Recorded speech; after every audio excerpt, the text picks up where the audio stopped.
Hey, are you new to Savage Worlds and looking to learn the basics? Well, this video's for you.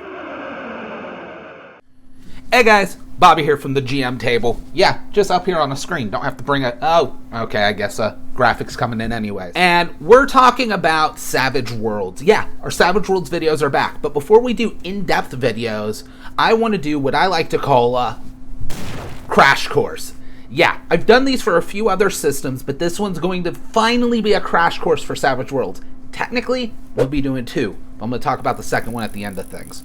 So what this means is if you're a brand new person to Savage Worlds, this is the video for you. This isn't going to cover every single rule. This isn't going to get into the nitty gritty. This is going to cover the bare minimum, the absolute basics of what you need and what you need to know to play Savage Worlds. Now, first of all, you obviously should have rules. I've done videos about how there's test drive rules, there's a way to get rules for free. The whole table only really needs one rule book, so I'm not going to be like, you have to buy the rule book, though I do strongly suggest it.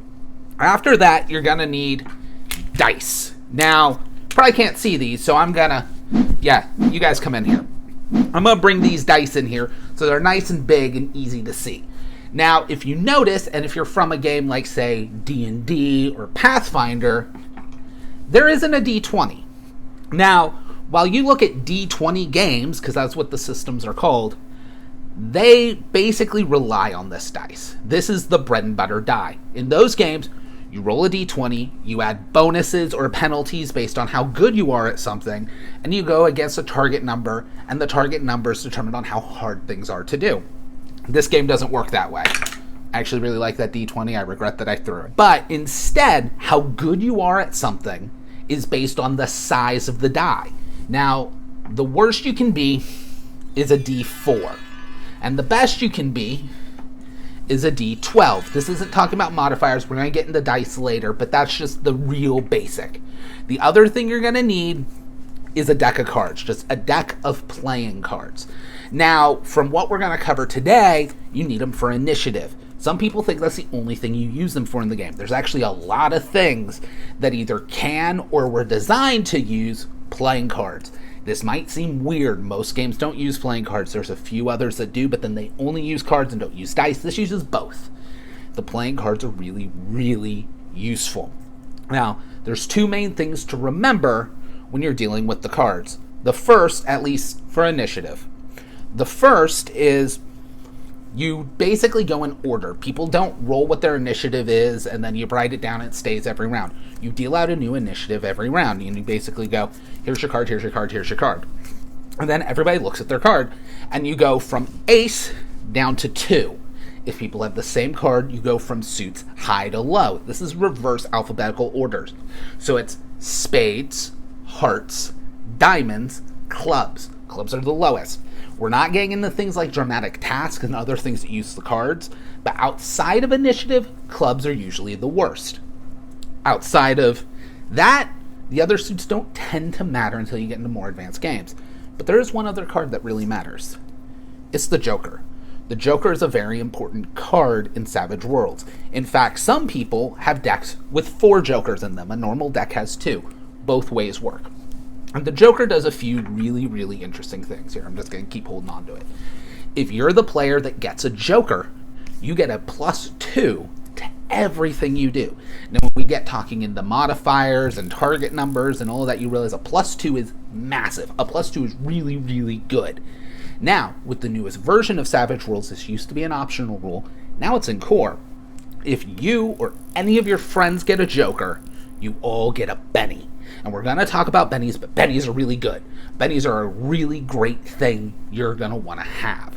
So Jokers are a really great way on how you and your friends get bennies.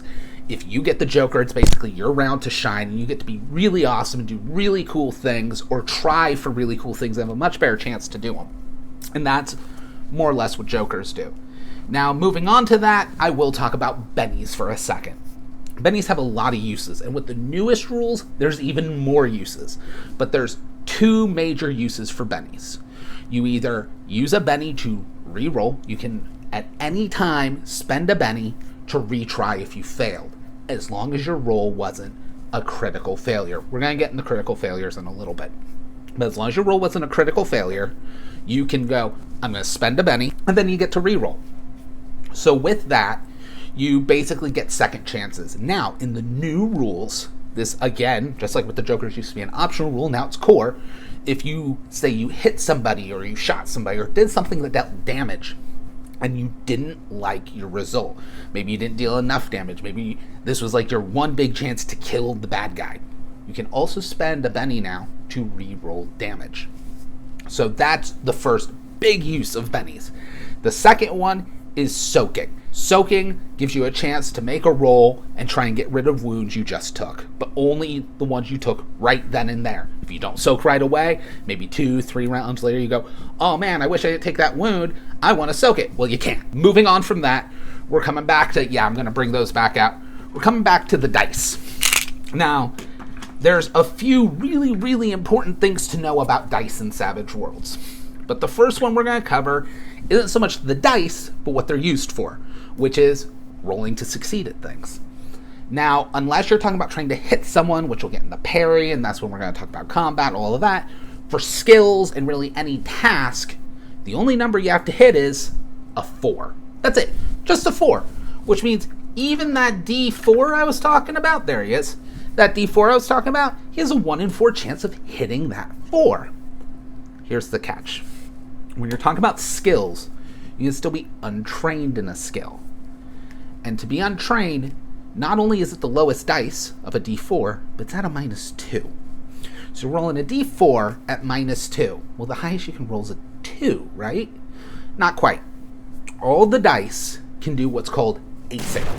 And acing is essentially if you roll a D4 and you get a 4, you roll a D6, you get a 6, you roll any dice and you get the highest number on that die, you get to roll again. You get to add it. If it rolls the highest again, you get to roll again. You get to add it. You're basically at a casino and you get to let it ride. Yes, Savage Worlds, out of nowhere, you can be completely untrained in a skill and through the weirdest happenstance of luck, all of a sudden roll like a 30. Typically, the only things that matter is a success or a raise. A success is a target number of 4. Raises are every 4 beyond that. Usually nothing really happens after 1 raise, so an 8's a raise. A 12 is 2 raises. Now, the number you're trying to hit never changes. When I was way back at the beginning, talking about D&D, talking about Pathfinder, I said the number you try to hit changes based on difficulty. And you go against a target number, and the target number is determined on how hard things are to do. In Savage Worlds, it's flipped. You take penalties based on difficulty. Like I said, if you're untrained in something, you take a -2. A hard task is usually at a -2. If you're really good at something, maybe you have special abilities that are known as edges, they might give you a +2, or your friends are helping out. You could get bonuses. That is where the difficulty comes in. Pluses and minuses. After all that, you're worried about a 4, or sometimes an 8, sometimes a 12. All of that, wounds and damage and stuff gets even further. Of course, combat's more complicated. But that's the bare minimum. Now, that already might seem like, all right, so anyone can succeed, but this is really tough. All right, you got a 25% chance to get that 4. And then even when you re-roll it, you only have a 75% chance to get that 2. And that's on a basic success. But here's the thing. You, your friends, all the main characters in your story aren't normal. Normal people just roll a die. That basic system we were talking about. But you're what we call a wild card. The big bad enemies are wild cards. Basically any mover and shaker in the story. All player characters are. Some very important NPCs might be. And usually at least the big bad guy for the game is. The rest are what are called extras. Now, there's a lot of things that separate a wild card from an extra when it comes to combat. But the biggest thing is this D6. This D6 is called the wild die. Hi, wild die. Okay. Yeah, we got it. You're wild. Anyways, the thing about a D6 wild die is that it adds another dice to it. Now, you don't roll it and add it to what you rolled. You'll roll your skill, we'll just say the D4, and you rolled the wild die. Whichever one's higher, you take.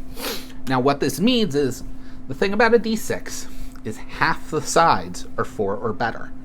Essentially, without modifiers, your chances of failure just got cut in half. Now, that untrained modifier, any other modifiers you do, they apply to the main dice, and they apply to a wild die. So being untrained means you roll a d6, d4, boom, you pick which one's higher. This one was a 3, and you take a -2. It's still only a 1. I rolled a 1 on the wild die. Not that wild die. Yeah, bye. But that's the basics.